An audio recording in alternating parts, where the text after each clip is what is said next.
उत्पत्ति अध्याय 3।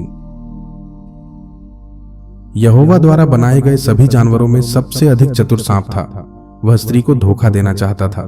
सांप ने कहा, हे स्त्री, क्या परमेश्वर ने सच मुझ तुमसे कहा है कि तुम बाग के किसी पेड़ से फल ना खाना?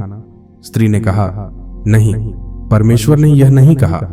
हम बाग के पेड़ों से फल खा सकते हैं, लेकिन एक पेड़ है जिसके फल हम लोग नहीं खा सकते। परमेश्वर ने हम लोगों से कहा, बाग के बीच के पेड़ के फल तुम नहीं खा सकते, तुम उसे छूना भी नहीं तो मर जाओगे। लेकिन सांप ने स्त्री से कहा, तुम मरोगी नहीं। परमेश्वर जानता है कि यदि तुम लोग उस पेड़ से फल खाओगे तो अच्छे और बुरे के बारे में जान जाओगे, और तब तुम परमेश्वर के समान हो जाओगे। स्त्री ने देखा कि पेड़ सुंदर है। उसने देखा कि फल खाने के लिए अच्छा है और पेड़ उसे बुद्धिमान बनाएगा। तब स्त्री ने पेड़ से फल लिया और उसे खाया। उसका पति भी उसके साथ था, इसलिए उसने कुछ फल उसे दिया और उसने उसे खाया। तब पुरुष और स्त्री दोनों बदल गए। उनकी आंखें खुल गईं और उन्होंने वस्तुओं को भिन्न दृष्टि से देखा। उन्होंने देखा कि उनके कपड़े नहीं हैं, वे नंगे हैं। इसलिए उन्होंने कुछ अंजीर के पत्ते लेकर उन्हें जोड़ा और कपड़ों के स्थान पर अपने लिए पहना।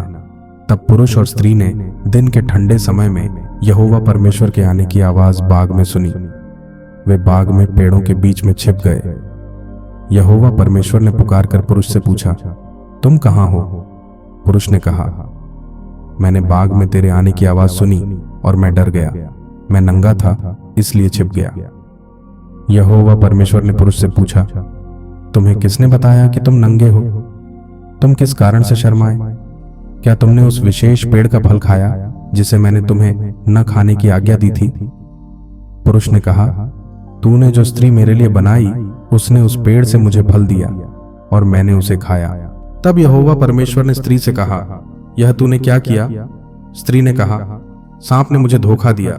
उसने मुझे बेवकूफ बनाया और मैंने फल खा लिया। तब यहोवा परमेश्वर ने सांप से कहा, तूने यह बहुत बुरी बात की, इसलिए तुम्हारा बुरा होगा। अन्य जानवरों की अपेक्षा तुम्हारा बहुत बुरा होगा। तुम अपने पेट के बल रेंगने को मजबूर होगे और धूल चाटने को विवश होगा जीवन के सभी दिनों में। मैं तुम्हें और स्त्री को एक दूसरे का दुश्मन बनाऊंगा। तुम्हारे बच्चे और इसके बच्चे आपस में दुश्मन होंगे।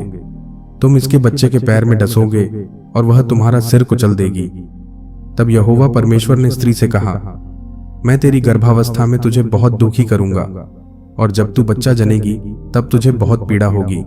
तेरी चाहत तेरे पति के लिए होगी, किंतु वह तुझ पर प्रभुता करेगा।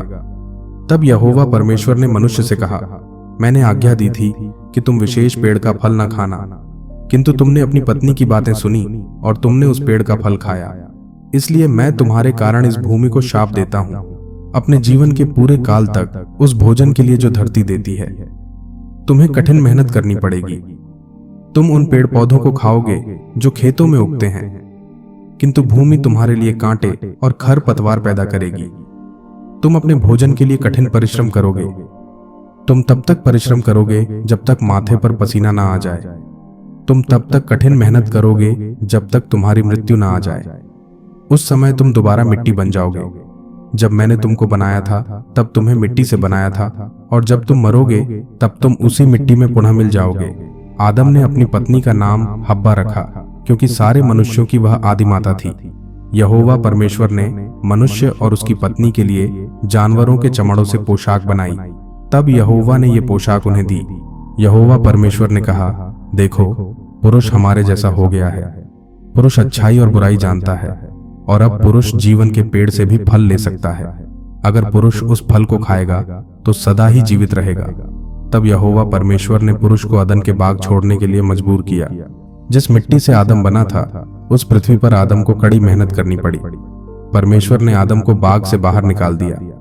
तब परमेश्वर ने करूब स्वर्गदूतों को बाग के फाटक की रखवाली के लिए रखा। परमेश्वर ने वहां एक आग की तलवार भी रख दी। यह तलवार जीवन के पेड़ के रास्ते की रखवाली करती हुई चारों ओर चमकती थी।